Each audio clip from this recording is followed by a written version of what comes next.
What if I told you that a 7-year-old boy once wrote a letter that would connect him to two of the most powerful saints in modern history?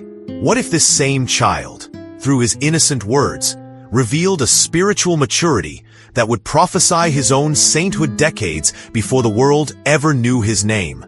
In the summer of 1998, in the quiet sanctuary of Lucca, Italy, something extraordinary happened. A young boy, barely tall enough to reach the visitor's book, penned words that would later be discovered to hold supernatural significance. This was no ordinary child, and these were no ordinary words.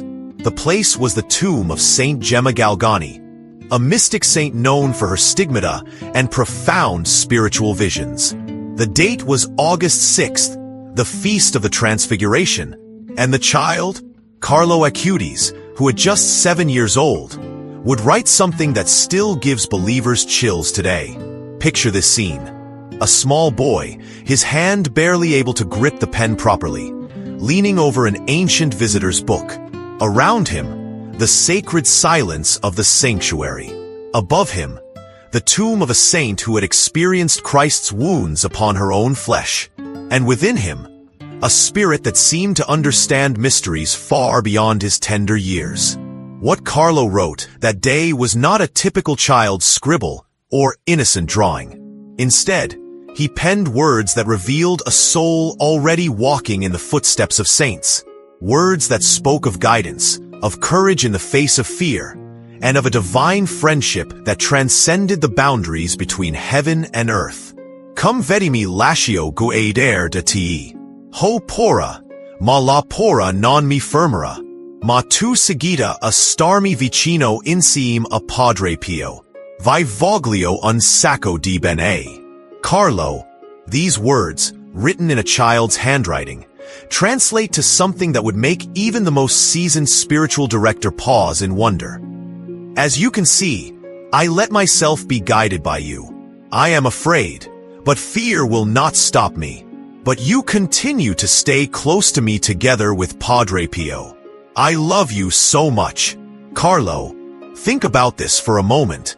A 7-year-old child, in 1998, speaking directly to Saint Gemma Galgani as if she were standing right beside him.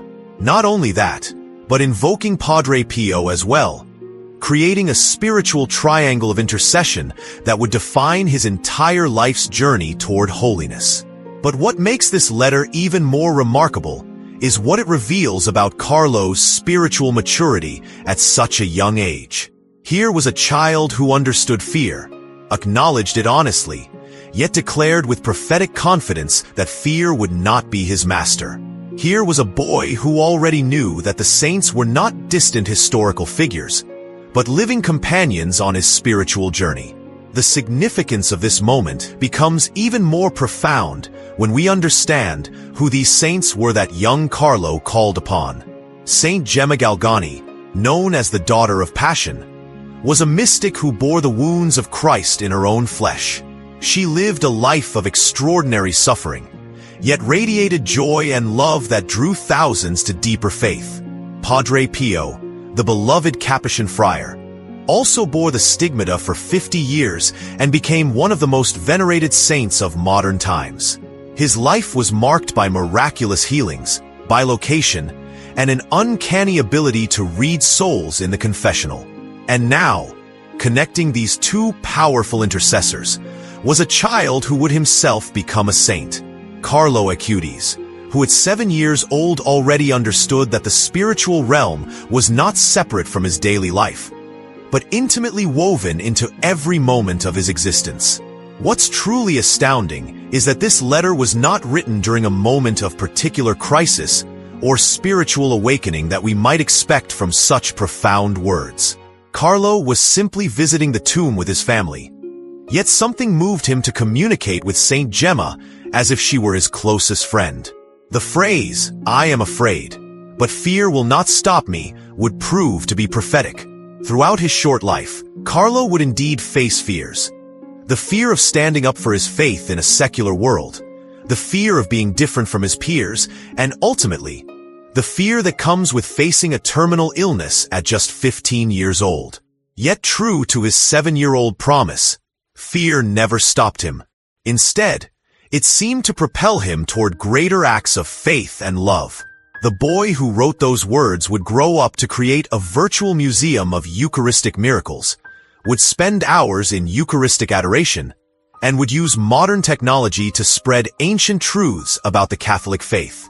But perhaps most remarkably, this letter reveals that even as a small child, Carlo understood the communion of saints not as a theological concept, but as a living reality. He spoke to Saint Gemma and Padre Pio as friends, as older brothers and sisters in faith who were actively involved in his spiritual journey. This understanding would shape everything about Carlo's approach to faith. He didn't see holiness as something reserved for the distant past or for people unlike himself. He saw it as his calling, his destiny, and his daily adventure.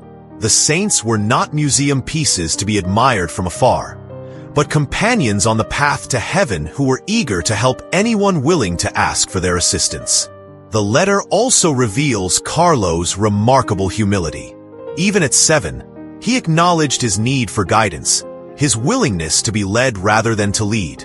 This humility would characterize his entire life, even as he accomplished extraordinary things in his brief 15 years on earth. Today, as we witness Carlo Acutis officially canonized as a saint of the Catholic Church, that letter takes on even more significance. It was not just a child's innocent prayer, but a prophetic declaration of a life that would indeed be guided by the saints, protected by their intercession, and ultimately joined to their ranks in the glory of heaven. To understand why young Carlo Acutis felt such a profound connection to Saint Gemma Galgani, we must journey into the extraordinary life of this remarkable mystic who walked among us not so long ago. Born in 1878 in the ancient city of Lucca, Italy, Gemma Galgani would become one of the most documented cases of mystical phenomena in modern church history. Gemma's story begins not with privilege or comfort, but with suffering that would have crushed a lesser soul. When she was just 8 years old, her beloved mother died, leaving Gemma to help care for her 7 younger siblings. Her father, a pharmacist who had fallen into financial ruin, struggled to keep the family together.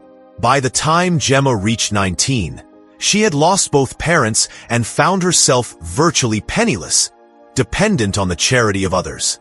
But it was precisely in this crucible of suffering that God chose to work his most extraordinary miracles. In 1899, when Gemma was just 21 years old, something happened that would mark her forever as one of heaven's chosen souls. On the evening of June 8th, the Feast of the Sacred Heart, Gemma was praying in her small room when she experienced a vision that would change her life forever. She later described how she saw Jesus Christ himself, wounded and bleeding from his passion. As she gazed upon his sacred wounds, she felt an overwhelming desire to suffer with him, to share in his pain for the salvation of souls. Then, in a moment that defies all human understanding, she felt a burning sensation in her hands, feet, and side. When she looked down, she saw the unmistakable marks of Christ's crucifixion appearing on her own flesh. The stigmata had manifested in Gemma Galgani. For the rest of her life, every Thursday evening, the wounds would open and bleed profusely until Friday evening, marking the hours of Christ's passion with her own flesh. These were not superficial marks or psychological manifestations, but deep, genuine wounds that bled real blood and caused excruciating pain. But Gemma's mystical experiences extended far beyond the stigmata. She regularly experienced ecstasies that would last for hours, during which witnesses observed her in deep conversation with invisible presences. She spoke with Jesus Christ, the Blessed Virgin Mary, her guardian angel, and various saints as if they were physically present in the room with her. During these ecstasies, Gemma's ordinary, somewhat shy personality would be completely transformed. Her face would become radiant, her voice would change, and she would speak with a wisdom and authority that astonished all who witnessed it. Local priests would sometimes test her during these states, asking her questions in Latin, which she did not know, yet she would respond perfectly, as if being coached by heavenly instructors. One of the most remarkable aspects of Gemma's spiritual life was her relationship with her guardian angel. She spoke with him daily, sent him on errands to deliver messages to other people's guardian angels, and received guidance from him in the most practical matters of daily life. This was not fantasy or imagination, but a lived reality that shaped every moment of her existence. The supernatural phenomena surrounding Gemma were so extraordinary that they attracted the attention of church authorities from across Europe. Her spiritual director, Monsignor Volpi, kept detailed records of everything he witnessed.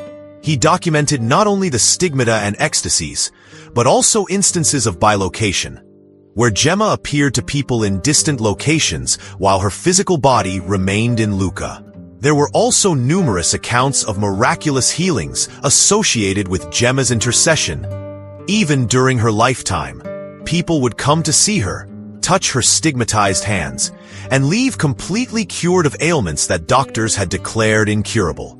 Yet Gemma herself remained humble and often embarrassed by the attention these miracles brought her. What made Gemma's spirituality so profound was not merely the extraordinary phenomena, but the depth of her love for Christ and her complete abandonment to God's will. She understood that her sufferings were not punishments, but privileges, opportunities to participate in Christ's redemptive work for the salvation of souls. She offered every pain, every humiliation, every moment of agony as a prayer for sinners who had no one else to pray for them. Gemma's devotion to the Eucharist was particularly intense. She would spend hours in prayer before the Blessed Sacrament, often falling into ecstasy during Massachusetts. Witnesses described how her face would become transfigured with joy when she received Holy Communion, as if she were literally consuming the light of heaven itself. Despite all these extraordinary graces, Gemma's life remained marked by poverty and suffering. She lived as a guest in the home of the Giannini family, helping with household chores and caring for the children. She wore simple, patched clothing and often went without meals so that others could eat. Her sanctity was not displayed in grand gestures, but in the countless small acts of love and service that filled her days.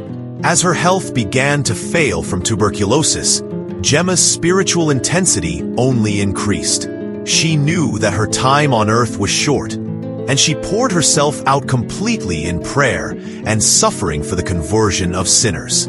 Even as she lay dying, visitors would find her in ecstasy, speaking with Christ about the souls she was helping to save through her intercession.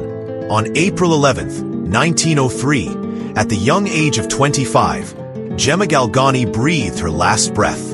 Her final words were a perfect summary of her entire life. "Jesus, I love you. Mary, I commend my soul to you." Those present described how her face, which had been ravaged by illness, suddenly became beautiful and peaceful, as if she had seen something wonderful that the rest of them could not perceive. The miracles did not end with Gemma's death. Almost immediately, people began reporting healings and favors received through her intercession. The little room where she had experienced her ecstasies became a place of pilgrimage, and the Church began the formal investigation that would eventually lead to her canonization in 1940. Now we begin to understand why young Carlo Acutis felt such a powerful connection to this remarkable saint.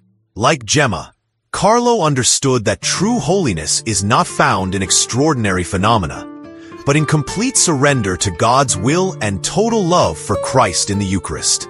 Like Gemma, he saw suffering not as something to be avoided, but as an opportunity to unite himself more closely with the passion of Jesus.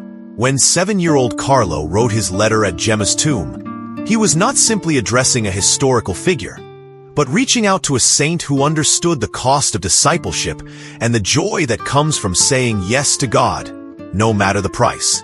In calling upon Saint Gemma Galgani, Carlo was invoking the intercession of one who had learned to find heaven in the midst of earthly suffering.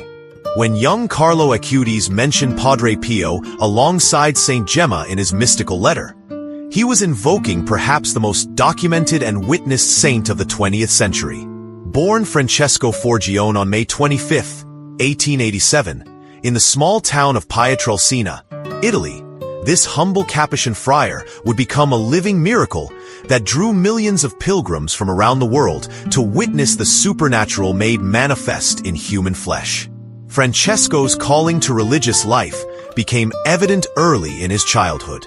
As a young boy, he would often be found in deep prayer, sometimes for hours at a time, speaking with Jesus, Mary, and his guardian angel as if they were visible companions.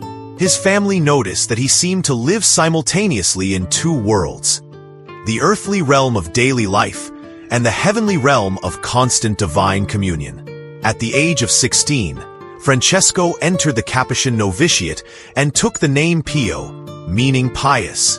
His superiors immediately recognized something extraordinary in this young friar. During his seminary years, he experienced frequent ecstasies, mystical visions, and what appeared to be spiritual combat with demonic forces. His cell would often be found in complete disarray after these supernatural battles, furniture overturned and the walls bearing marks that could not be explained by natural means. But it was on September 20th, 1918, while praying before a crucifix in the small chapel of San Giovanni Rotondo, that Padre Pio received the gift that would define his entire life and ministry. He was 31 years old when he experienced a vision of Christ, who appeared to him wounded and bleeding from his passion. As the vision faded, Padre Pio felt an excruciating pain in his hands, feet, and side. When he looked down, he discovered the unmistakable wounds of Christ's crucifixion had appeared on his own body. Unlike temporary mystical phenomena, these stigmata would remain with Padre Pio for the next 50 years, until the day he died. They were not mere surface wounds, but went completely through his hands, allowing light to pass from one side to the other. Medical examinations throughout his life confirmed the supernatural nature of these wounds. Doctors found that they showed no signs of infection despite being constantly open and bleeding. The wounds defied every natural law of healing, remaining fresh and painful for 5 decades without ever becoming gangrenous or causing systemic illness. The blood that flowed from Padre Pio's stigmata carried an extraordinary fragrance that many described as a mixture of roses, violets, and incense. This supernatural perfume would often announce his presence before he was seen, and it lingered in places where he had been long after his departure. Even today, pilgrims report detecting this mysterious fragrance at his tomb and in places associated with his ministry. But the stigmata, remarkable as they were, represented only one aspect of Padre Pio's supernatural gifts. Throughout his life, he demonstrated abilities that challenged every scientific understanding of human limitations. He regularly practiced bilocation, the ability to be present in 2 places simultaneously. Witnesses documented hundreds of instances where Padre Pio appeared to people in distant locations while his physical body remained in San Giovanni Rotondo. During World War II, American pilots reported seeing a monk in the sky who would gesture for them to turn away from their bombing missions over San Giovanni Rotondo. When they later met Padre Pio, they immediately recognized him as the figure they had seen in their aircraft. He simply smiled and asked them why they had wanted to bomb his monastery. Padre Pio's ability to read souls in the confessional was legendary. He would often know the sins of penitents before they spoke, sometimes even calling them by name though he had never met them before.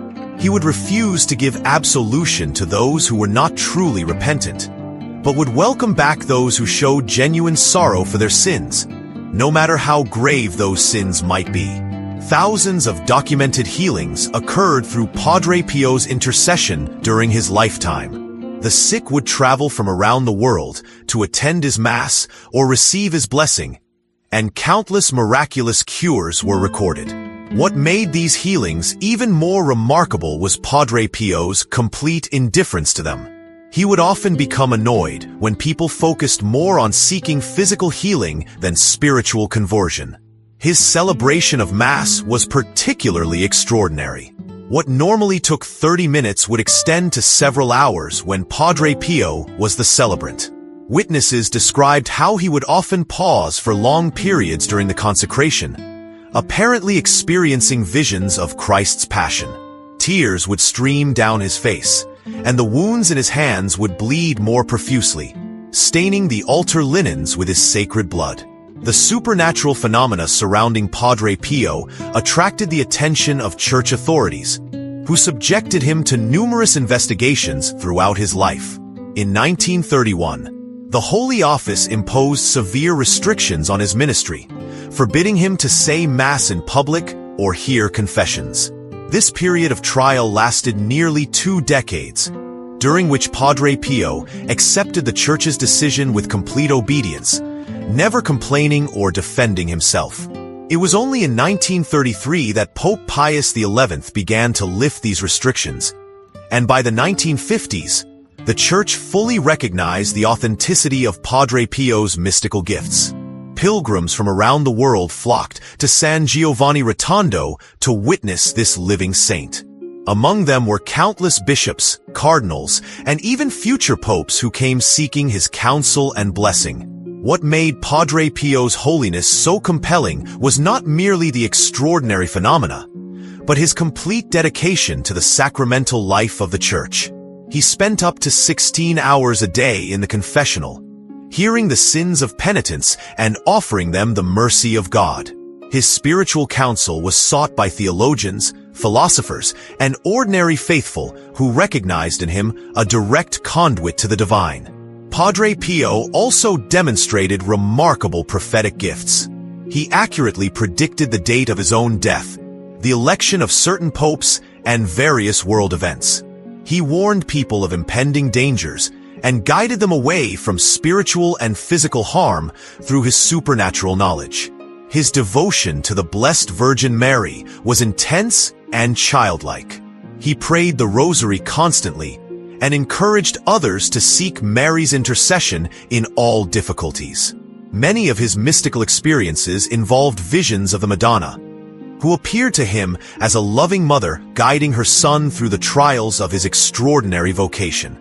On September 23, 1968, exactly 50 years after receiving the stigmata, Padre Pio celebrated his final Massachusetts. That evening, he recited his breviary one last time, then quietly surrendered his soul to God. At the moment of his death, witnesses noticed that the stigmata completely disappeared, leaving his hands, feet, and side perfectly healed without any scarring. It was as if God had reclaimed the sacred wounds that had marked his faithful servant for half a century. The funeral of Padre Pio drew over 100,000 people to the tiny town of San Giovanni Rotondo. Miracles were reported immediately, and the process for his canonization began soon after his death.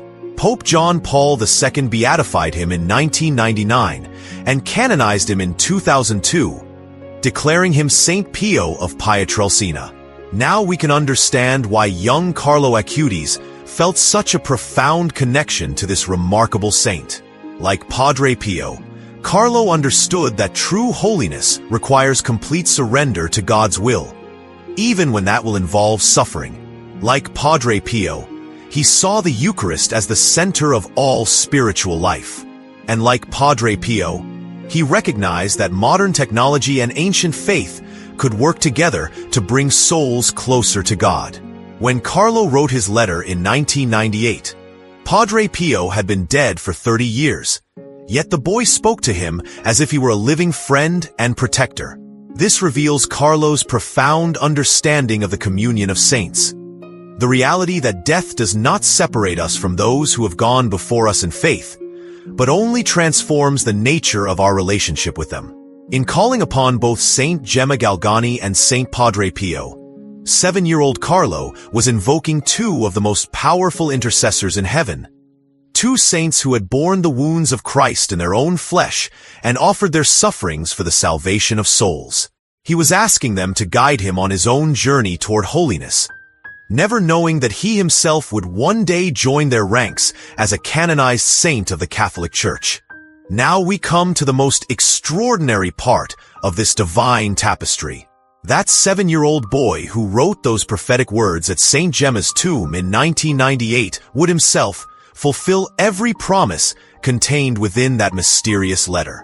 Carlo Acutis would indeed be guided by the saints he invoked, would face his fears without letting them stop him, and would ultimately join St. Gemma Galgani and St. Padre Pio in the communion of saints.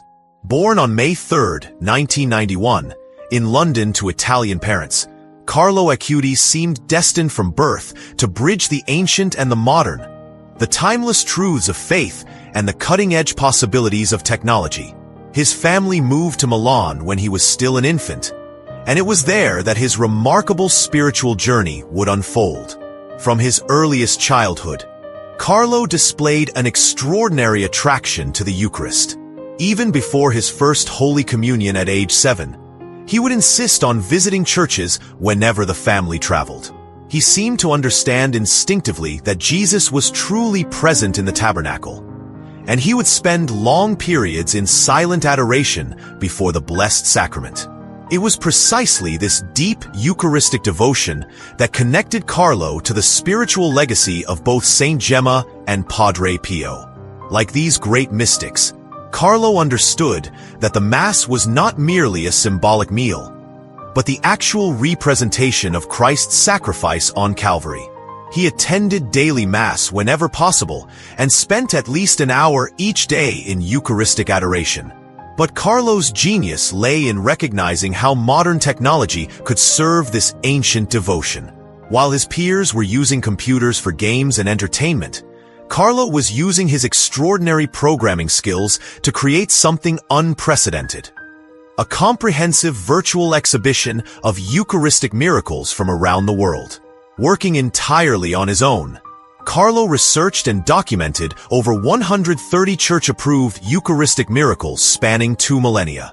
He created detailed presentations for each miracle, complete with historical documentation, scientific analysis, and photographic evidence.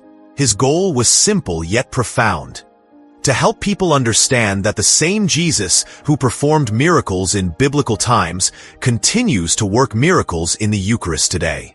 This massive project, which would have challenged even professional researchers, was completed by Carlo while he was still a teenager. He presented complex theological concepts with the clarity of a trained catechist and the enthusiasm of a young evangelist. His work was so comprehensive and accurate that it has since been translated into multiple languages and displayed in parishes and schools worldwide. But Carlo's holiness was not limited to his intellectual achievements. Like Saint Gemma and Padre Pio, he understood that true sanctity requires sacrifice and service to others. He regularly helped serve meals to the homeless, used his own money to help those in need, and defended classmates who were being bullied, even when this made him unpopular with his peers. Carlo's devotion to the Blessed Virgin Mary was particularly intense. He prayed the Rosary daily and encouraged others to develop a personal relationship with Mary as their spiritual mother. He often said that Mary was the only woman who could ever surpass his love for his earthly mother, and he credited her intercession with many of the graces he received in his spiritual life. Like the saints he had invoked as a 7-year-old, Carlo also experienced mystical phenomena. He had prophetic dreams, experienced visions, and demonstrated an uncanny ability to influence others toward conversion and deeper faith. Friends and family members testified that being around Carlo made them want to be better people, to pray more, and to take their faith more seriously. In 2006, when Carlo was just 15 years old, he began experiencing symptoms of what would be diagnosed as fulminant leukemia. True to his childhood promise that fear will not stop me, Carlo faced this terminal diagnosis with remarkable courage and spiritual maturity. He offered his sufferings for the salvation of souls, particularly for the conversion of young people and for the intentions of Pope Benedict XVI. During his brief illness, Carlo's faith never wavered. He continued to attend daily Mass when physically possible and spent hours in prayer and meditation. He saw his suffering not as a punishment, but as an opportunity to unite himself more closely with Christ's passion, exactly as Saint Gemma and Padre Pio had done with their own sufferings. On October 12, 2006, the feast of Our Lady of the Pillar, Carlo Acutis peacefully surrendered his soul to God. He was just 15 years old. His last words were a request to his mother. "I'm dying happy because I live my life without wasting even a minute on those things that do not please God." But death was not the end of Carlo's mission. Almost immediately after his passing, reports began circulating of miracles and favors received through his intercession. Young people, in particular, began turning to him for help with their struggles and spiritual questions. His tomb in Assisi became a place of pilgrimage, drawing thousands of visitors who came seeking his intercession. The Church moved with unusual speed in investigating Carlo's life and miracles. Pope Francis beatified him on October 10, 2020, making him the youngest non-martyr ever beatified in Church history. The miracle that led to his beatification involved the healing of a Brazilian boy with a rare pancreatic disorder, a cure that medical experts declared scientifically inexplicable. On September 7, 2025, just 2 days ago, Pope Leo XIV canonized Carlo Acutis alongside Pier Giorgio Frassati, officially declaring them saints of the Catholic Church. The canonization Mass drew over 80,000 pilgrims to St. Peter's Square, most of them young people who saw in Carlo a saint who understood their world and their struggles. Now we can see the prophetic power of that letter written by a 7-year-old boy at St. Gemma's tomb. Carlo had indeed let himself be guided by the saints he invoked. When he wrote, "I am afraid, but fear will not stop me," he was prophesying his own response to terminal illness 15 years later. When he asked Saint Gemma and Padre Pio to stay close to me, he was requesting the intercession that would sustain him through his brief but extraordinary life. The connection between these three saints runs deeper than mere coincidence. All three understood that holiness is not about extraordinary phenomena, but about ordinary faithfulness to God's will. All three faced suffering with courage and offered their pain for the salvation of others. All three had profound devotions to the Eucharist and to the Blessed Virgin Mary. But perhaps most significantly, all three understood that the saints are not distant historical figures, but living members of God's family who remain actively involved in the spiritual welfare of those still on earth. Carlo's letter reveals this truth with startling clarity. The communion of saints is not a theological abstraction, but a lived reality that shapes every moment of the Christian life.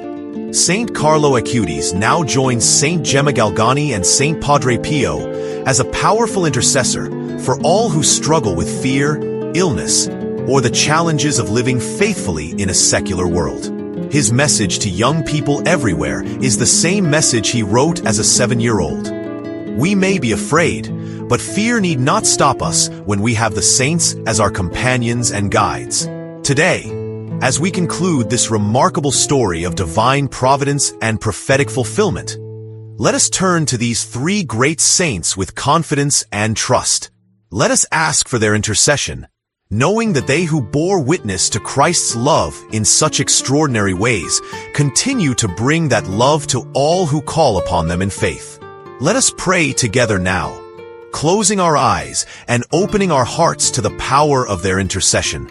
Saint Gemma Galgani, who bore the wounds of Christ in your own flesh, help us to embrace our sufferings with your courage and to offer them for the salvation of souls. Teach us to see in every trial an opportunity to draw closer to our crucified Lord. Saint Padre Pio, who served God faithfully for 50 years with the stigmata of Christ, intercede for us in our weakness and fear. Help us to find strength in the sacraments, especially in the Holy Mass and in frequent confession. Guide us to that complete surrender to God's will that marked your entire life. Saint Carlo Acutis, patron saint of the internet and of young people. Help us to use all the gifts God has given us for His greater glory. Inspire us to see in every moment an opportunity to serve others and to spread the good news of Christ's love. Teach us to live without wasting even a minute on those things that do not please God.